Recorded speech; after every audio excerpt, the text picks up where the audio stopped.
Mi compañero de oficina llevaba un año atribuyéndose todas mis ideas. Así que diseñé un proyecto falso de $3 millones con una trampa legal para que se lo robara. En el mundo corporativo existen dos tipos de personas, las que pasan las noches en vela desgastándose las pestañas frente al monitor para crear algo de valor, y los parásitos que se alimentan del brillo ajeno para ascender por la escalera del éxito. En la firma de consultoría e innovación financiera donde trabajo desde hace 3 años, el parásito más grande de la oficina se sentaba exactamente a 2 metros de mí, en el cubículo continuo, y se llamaba Julián. Julián era un tipo carismático, de sonrisa ensayada, trajes de diseñador impecables que claramente superaban el presupuesto de nuestro sueldo base y una habilidad de oratoria tan pulida que era capaz de venderle hielo a un esquimal. El único y gran problema de Julián era que carecía por completo de talento técnico y de ideas originales. Era un cascarón vacío. Sin embargo, durante los últimos 12 meses, se había convertido en el empleado estrella de nuestro director general, el señor Ernesto Villamil. ¿Cómo lo lograba? Muy sencillo. Me robaba sistemáticamente cada una de mis propuestas, estrategias de mercado y análisis de inversión antes de que yo tuviera la oportunidad de presentarlas formalmente. Al principio, yo pecaba de ingenuo. Cuando compartíamos el café en el área de descanso, le platicaba de manera informal las ideas en las que estaba trabajando para optimizar los portafolios de los clientes más importantes de la firma. Al día siguiente, en las reuniones de junta directiva a las que yo no estaba invitado por mi rango menor, Julián se levantaba de su silla, conectaba su tableta y presentaba mis diagramas y mis conceptos exactos como si hubieran sido fruto de su propia genialidad tras un fin de semana de profunda reflexión. Para cuando yo intentaba alzar la voz o enviar un correo electrónico con mis borradores fechados, el señor Villamil simplemente me miraba con desprecio y me decía, por favor, no intente colgarse del éxito de sus compañeros. Julián ya me había platicado este concepto en una cena privada de negocios la semana pasada. Concéntrese en hacer su propio trabajo técnico. Julián se encargaba de refinar su estrategia de robo con una impunidad cínica. Entraba a mi cubículo cuando yo salía al baño, espiaba las hojas de notas que dejaba sobre mi escritorio, y gracias a que compartíamos la red local de la oficina, encontraba siempre la manera de husmear en mis archivos compartidos antes de que yo les colocara un cifrado definitivo. En un año, gracias a mis costillas, Julián obtuvo un aumento del 40% en sus comisiones, una oficina con ventana al ala norte y la promesa directa del director general de que sería el próximo vicepresidente de proyectos internacionales de la firma en cuanto cerráramos el gran contrato anual de la multinacional automotriz Aero Motors. Yo, en cambio, seguía atrapado en mi cubículo gris, sobrecargado de trabajo técnico y siendo tratado como el asistente invisible del niño dorado de la empresa. Pero la paciencia humana tiene un límite muy claro, y el mío se terminó la mañana que descubrí que Julián había borrado mi nombre del informe de auditoría anual para firmarlo únicamente con sus iniciales. Ese día entendí que las quejas de recursos humanos no sirven en una corporación de tiburones. Para destruir a un parásito, tienes que alimentar su propia codicia hasta que se ahogue con ella. Pasé todo el fin de semana posterior a la auditoría encerrado en mi departamento, con la televisión apagada y una pizarra blanca inmensa llena de esquemas de flujo en la sala. No estaba designing una queja ni planeando un altercado físico en los pasillos de la oficina, estaba diseñando una obra de arte de la ingeniería social. Sabía perfectamente cómo operaba la mente de Julián, era arrogante, flojo para investigar a fondo los detalles técnicos y tan ambicioso que si veía una oportunidad de oro para coronarse ante el director general, se lanzaría sobre ella de cabeza sin hacer preguntas. Decidí crear el proyecto definitivo, una propuesta de reestructuración financiera y migración de fondos de alto riesgo para la licitación de Aero Motors, valuada en la impresionante suma de $3 millones en comisiones directas para nuestra consultora. El proyecto era una auténtica obra maestra visual. Creé un archivo digital inmenso lleno de gráficas de barras resplandecientes, proyecciones algorítmicas que parecían infalibles y un diseño de diapositivas tan elegante que parecía sacado de una convención de Wall Street. En la portada del documento, coloqué en letras grandes de molde, proyecto de alta confidencialidad, sistema de apalancamiento inverso en mercados emergentes, reservado para dirección general. Sin embargo, debajo de toda esa fachada macroeconómica perfecta que fascinaría a cualquier director obsesionado con los números rápidos, oculté una bomba de tiempo matemática. Diseñé el modelo de inversión utilizando una metodología que en el papel se veía revolucionaria, pero que en la práctica real violaba flagrantemente 3 de las normativas de la Comisión Reguladora Financiera Nacional más estrictas de este año. Si una empresa aplicaba ese modelo, los algoritmos generarían una ganancia artificial inmensa durante los primeros 30 días, pero al día 31, el sistema provocaría un bloqueo total de fondos por auditoría federal, multas millonarias por lavado de activos involuntario y la revocación inmediata de la licencia comercial de la consultora que firmara el proyecto. El lunes por la mañana regresaré a la oficina con el rostro cansado, simulando un estrés absoluto y cargando una libreta vieja llena de anotaciones falsas. Al sentarme en mi cubículo, abrí el archivo digital en mi computadora, asegurándome de dejar el monitor inclinado hacia el pasillo en un ángulo perfecto para que Julián pudiera verlo desde su escritorio. Durante las primeras 4 horas del día, me dediqué a murmurar frente a la pantalla, a tomar llamadas telefónicas falsas con supuestos asesores internacionales de la automotriz y a suspirar como si tuviera entre manos el secreto mejor guardado de la historia corporativa. Sabía que los ojos de Julián estaban clavados en mi nuca, devorando la carnada con la fijeza de un depredador hambriento. La hora del almuerzo era el momento clave de la operación. A la 1 en punto de la tarde, me levanté de mi silla de manera intempestiva, fingiendo un ataque de pánico por haber olvidado unos documentos importantes en la fotocopiadora de la planta baja. Dejé mi computadora portátil completamente encendida, con la sesión de usuario abierta y el archivo del proyecto Aero Motors maximizado en toda la pantalla de 27 pulgadas. Para asegurarme de que Julián no tuviera que perder tiempo buscando en carpetas profundas, guardé una copia directa en el escritorio de la red compartida local con el nombre en clave, borrador-final-aeromotors-prohibido-compartir, PDF. Me dirigí a la cafetería del sótano y compré un sándwich que me comí con una calma absoluta mientras miraba el segundero de mi reloj de pulsera. Le di exactamente 15 minutos, el tiempo suficiente para que Julián se levantara de su cubículo con su memoria USB de alta velocidad, ingresara a mi computadora con el corazón acelerado por el miedo a ser descubierto, copiara el archivo completo y regresara a su oficina a borrar los metadatos de autoría para colocar su propio nombre en los créditos principales del documento. Cuando regresara al piso de la oficina, encontré a Julián sentado en su escritorio. Su rostro reflejaba una mezcla de euforia mal disimulada y una suficiencia insoportable. Ya no miraba su pantalla de trabajo ordinario, estaba enviando mensajes rápidos por su celular y se acomodaba el nudo de la corbata con una sonrisa de victoria anticipada. Al pasar junto a mí, ni siquiera se dignó a sostener la mirada, me vio con esa compasión condescendiente que le dedicas a alguien a quien consideras un peón insignificante en tu tablero de ajedrez. Al sentarme en mi silla, revisé el registro de accesos internos del sistema de la red local. El reporte digital no mentía, a la 1:07 de la tarde, la cuenta de usuario de Julián había descargado una copia completa del archivo de $3 millones de la red compartida. Pero yo había ido un paso más allá en mi preparación. Había insertado un pequeño código de rastreo en las imágenes del documento que me enviaría una notificación silenciosa a mi correo electrónico privado cada vez que el archivo fuera proyectado en una pantalla de la sala de juntas. El anzuelo no solo había sido mordido, el parásito ya se lo había tragado hasta el fondo del estómago sin sospechar que la cuerda estaba amarrada a un acantilado legal. El clímax de la farsa de Julián llegó la mañana del jueves. El piso de la dirección general estaba resplandeciente.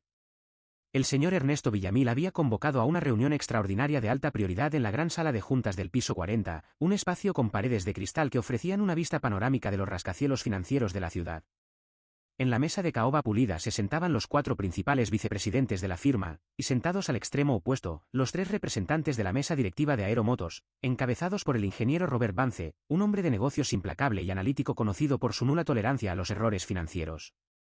Yo fui convocado a la reunión a última hora, no como ponente, sino bajo el humillante rol de asistente técnico, encargado de controlar el proyector de luces, servir el agua embotellada de los ejecutivos y tomar las notas de los acuerdos finales de la minuta. Al ingresar a la sala con mi libreta bajo el brazo, encontré a Julián de pie junto a la cabecera de la mesa, luciendo un traje de seda azul marino hecho a la medida y portando una carpeta de piel con el logotipo de la empresa. Me miró de reojo con un cinismo absoluto, deslizando un fajo de hojas impresas de mi proyecto sobre la mesa frente al director general. Señores de Aero Motors, señor director, comenzó diciendo Julián con una voz engolada, segura y un despliegue de carisma que acalló el murmullo de la sala en un segundo. Sé que la competencia por ganar la licitación de su firma automotriz ha estado reñida este año. Pero mientras otros departamentos se limitaban a proponer las mismas estrategias de inversión aburridas de la década pasada, yo he pasado las últimas 3 semanas trabajando día y noche en un modelo matemático revolucionario que cambiará las reglas del juego financiero para siempre. He titulado a este desarrollo personal, el sistema de apalancamiento inverso en mercados emergentes. Mi teléfono celular vibró silenciosamente en el bolsillo de mi pantalón. Era la notificación digital confirmando que el archivo con el código de rastreo oculto acababa de ser proyectado en la inmensa pantalla de alta definición de la sala de juntas. Miré la pantalla y vi mis propios gráficos, mis paletas de colores corporativos y mis proyecciones algorítmicas desplegarse ante los ojos deslumbrados de los vicepresidentes de la empresa. El señor Ernesto Villamil miraba a Julián como si estuviera contemplando el nacimiento de un nuevo dios de Wall Street, asintiendo con la cabeza y sonriendo con una soberbia patronal desbordante. Julián se paseaba por la sala explicando los números con una fluidez teatral, atribuyéndose cada línea de código, cada proyección de mercado y cada deducción fiscal con frases como, diseñé este algoritmo analizando la elasticidad del mercado de divisas, o mi equipo técnico solo se encargó de vaciar los datos estadísticos. Pero el núcleo estratégico de la idea nació de mi propio análisis de riesgo. Se estaba cavando su propia tumba con una pala de oro fino. La presentación de Julián duró exactamente 45 minutos de pura elocuencia vacía. Al terminar de proyectar la última diapositiva, donde figuraba una proyección de ganancias artificiales de más de 12 millones de dólares para la automotriz, la sala se quedó en un silencio reverencial que fue roto por los aplausos entusiastas del director Ernesto Villamil. Brillante, Julián. Simplemente magistral, exclamó el director general, mirando a los representantes de la multinacional con una sonrisa de victoria absoluta. Creo que con esta propuesta queda más que claro por qué nuestra firma es la líder en el mercado. El señor Julián ha demostrado una genialidad técnica que merece la vicepresidencia de proyectos de forma inmediata. Julián se inclinó levemente hacia el frente de la mesa de caoba, saboreando el dulce sabor del éxito robado, acomodándose los puños de la camisa con una altanería insoportable. Sin embargo, la celebración duró escasamente 10 segundos. El ingeniero Robert Vance, el líder de la delegación de Aero Motors, no había aplaudido ni una sola vez. Había pasado toda la presentación revisando los anexos técnicos impresos de la carpeta de piel con una expresión de rigidez absoluta y el ceño fruncido. Vance cerró la carpeta con un golpe seco que interrumpió las felicitaciones de la sala y clavó sus ojos grises y penetrantes de analista veterano directamente sobre el rostro sonriente de Julián. Señor Julián, comenzó diciendo Vance con una voz profunda, pausada y desprovista de cualquier amabilidad corporativa. Su presentación visual es impecable y la proyección de las gráficas es sumamente activa para la mesa directiva. Sin embargo, tengo una seria duda sobre el núcleo matemático de su propuesta. En la página número 14 de su informe técnico, usted detalla una estructura de triangulación de fondos internacionales a través de los mercados emergentes para evadir la tasa impositiva base. ¿Podría explicarme detalladamente cómo pretende aplicar ese modelo de apalancamiento inverso sin violar las secciones 4 y 7 de la Ley Federal de Regulación de Capitales Financieros? El rostro de Julián sufrió una metamorfosis espantosa en medio de la sala de juntas. La sonrisa de triunfador se le congeló en los labios, sus ojos se abrieron de par en par y una fina capa de sudor frío comenzó a brotar de su frente de inmediato. Miró la hoja impresa de la carpeta, luego miró la diapositiva en la pantalla de alta definición y comenzó a frotarse las manos con un nerviosismo compulsivo. Julián no tenía la menor idea de lo que Vance le estaba preguntando porque jamás en su vida había leído una sola ley de regulación financiera, simplemente había copiado y pegado mis textos técnicos pensando que eran adornos burocráticos para rellenar el documento de 3 millones de dólares. El silencio que se apoderó de la sala de juntas tras la pregunta del ingeniero Vance se tornó espeso, pesado e insoportable. El director general Ernesto Villamil miró a Julián, esperando que su empleado estrella sacara uno de sus clásicos discursos elocuentes para desarmar la duda del cliente. Pero Julián estaba completamente bloqueado en medio del piso 40. Bueno, verán, ingeniero Vance, comenzó a balbucear Julián con un hilo de voz temblorosa, perdiendo por completo toda la seguridad teatral del inicio de la junta. Esa sección del modelo es una proyección teórica avanzada. El apalancamiento se maneja a través de un canal secundario de liquidez, que nuestro departamento técnico, ajusta según los parámetros del mercado internacional. Una sarta de incoherencias vacías que solo aumentaron la tensión en el comedor de negocios. Vance se quitó los lentes de lectura, los colocó sobre la mesa de caoba y se inclinó hacia el frente con una mirada de total decepción y desprecio corporativo. Eso que me acaba de decir es una completa tontería, señor Julián, sentenció Vance con una frialdad letal que resonó en las paredes de cristal de la sala. Ese modelo que usted presume haber diseñado no es una teoría avanzada, es un delito financiero explícito. Si mi automotriz aplica ese sistema de apalancamiento que usted colocó en su borrador final, la Comisión Federal congelaría nuestras cuentas en menos de 30 días por lavado de activos y uso de fondos no regulados. Es una aberración técnica que violaría las normativas básicas. Señor Villamil, me parece una falta de respeto absoluta que su firma nos cite a esta reunión para presentarnos un fraude legal diseñado por un hombre que ni siquiera es capaz de explicar los fundamentos de su propia propuesta. El director general Ernesto Villamil se puso de pie de un solo movimiento, con el rostro completamente pálido por el terror de perder el contrato de 3 millones de dólares y de ver la reputación de su consultora arrastrada por los suelos del sector empresarial. Desesperado por salvar la reunión y sabiendo que su reputación pendía de un hilo, Villamil golpeó la mesa y miró a Julián con furia. Julián. Responda con propiedad o esto se acaba aquí. Julián comenzó a temblar visiblemente, miró al suelo, luego me miró a mí, que seguía de pie junto al proyector sirviendo los vasos de agua, y en un acto de total desesperación cobarde, extendió su mano señalándome frente a todos los ejecutivos. Fue él, señor Villamil. El archivo técnico lo preparó él desde su computadora. Él es el responsable de meter ese análisis matemático en mi licitación. La acusación desesperada de Julián hizo que todas las miradas de la sala de juntas se concentraran en mí. El director Ernesto Villamil, indignado por el espectáculo frente a su cliente más importante, me gritó de inmediato: «Usted apague ese proyector y salga de la sala, hablaremos de su despido en mi oficina». Era la reacción lógica de un jefe soberbio que intentaba ocultar el desastre. Pero yo no me moví. Sabía que tenía una sola oportunidad. Miré directamente al ingeniero Robert Vance y le dije con voz clara y firme: «Ingeniero Vance, el señor Villamil quiere sacarme de la sala porque sabe que su consultora está expuesta. Pero si usted me da exactamente 2 minutos, le mostraré el proyecto real y legal que diseñé para Aero Motors, el cual Julián robó de mi computadora sin entender que le había dejado una versión con una trampa regulatoria». Vance, interesado por el giro de los acontecimientos y harto de la incompetencia de Julián, levantó la mano deteniendo al director general. «Silencio, Villamil. Déjalo hablar. Quiero ver qué tiene en esa memoria». Conecté mi dispositivo plateado en el puerto frontal del sistema de la sala de juntas. Desplegué en la inmensa pantalla de alta definición un informe técnico de auditoría de red interna sellado digitalmente por el Departamento de Sistemas Centrales de la empresa.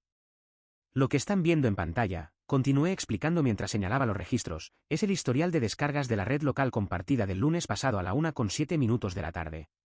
Como pueden observar, la cuenta de usuario de Julián descargó un archivo de mi escritorio privado titulado «Proyecto de alta confidencialidad», mientras yo me encontraba almorzando en la cafetería. Julián no diseñó este proyecto, se lo robó, modificó los nombres de la portada y lo presentó esta mañana sin tener la menor idea de los fundamentos matemáticos de la propuesta. El archivo que les presentó era una trampa matemática que preparé para demostrarle a la dirección que este hombre lleva 12 meses viviendo de mi trabajo. Inmediatamente después, abrí la versión verdadera y legal que yo había diseñado minuciosamente para la licitación de Aero Motors. Un modelo financiero impecable, pulcro, ajustado al 100% a las regulaciones vigentes y que generaba un rendimiento real del 22% de ganancias netas para la automotriz sin violar una sola ley. «Este que ven aquí es el proyecto real que diseñé para su empresa, ingeniero Vance», le dije al líder de la delegación mientras le deslizaba una copia impresa perfectamente encuadernada. El ingeniero Robert Vance comenzó a revisar las nuevas hojas impresas de mi propuesta real, y a medida que sus ojos avanzaban por los algoritmos pulcros, una sonrisa de profunda admiración y respeto profesional se dibujó en su semblante severo. Miró al director Ernesto Villamil y luego me miró a mí con un asentimiento de cabeza rotundo. «Señor Villamil», sentenció Vance con tono firme y autoritario. «Esta nueva propuesta técnica que este joven nos acaba de entregar es una obra de arte financiera. Firmaremos el contrato de $3 millones con su consultora esta misma tarde, pero bajo una condición obligatoria, innegociable e inmediata: este joven de aquí será el director general exclusivo del proyecto y el único canal de comunicación con nuestra mesa ejecutiva corporativa. Si no acepta, nos llevamos el contrato con la competencia». El director general, acorralado y sin más opción que aceptar para no perder los $3 millones, tragó saliva y aceptó mis condiciones en ese mismo instante. La justicia corporativa fue implacable. Esa misma tarde, bajo la mirada de desprecio de todos sus compañeros de piso, Julián fue escoltado fuera del edificio corporativo por 2 guardias de seguridad armados, con sus pertenencias de oficina metidas en una miserable caja de cartón de embalaje, despedido de forma justificada por falta de probidad laboral y robo de propiedad intelectual sin derecho a un solo centavo de liquidación legal. El señor Ernesto Villamil, tratando de salvar las apariencias, me entregó las llaves de la oficina con ventana al ala norte, el nombramiento oficial de la Vicepresidencia de Innovación Internacional y un aumento del doble de mi sueldo base. Hoy en día, mientras me siento en mi amplio escritorio de diseñador, contemplo la vista de los rascacielos financieros a través de los cristales del piso 40 y dirijo al equipo técnico de la licitación de Aero Motors, miro de reojo el cubículo gris vacío del pasillo continuo y recuerdo una lección de vida fundamental del mundo laboral. Los parásitos corporativos pueden tener trajes de diseñador caros, una elocuencia ensayada y una soberbia insoportable para escalar rápido, pero el conocimiento técnico real, la honestidad profesional y la astucia silenciosa que se siembran con esfuerzo siempre encuentran la forma de activar las trampas del sistema para dejar a los mentirosos en la calle absoluta y coronar a los verdaderos creadores del imperio.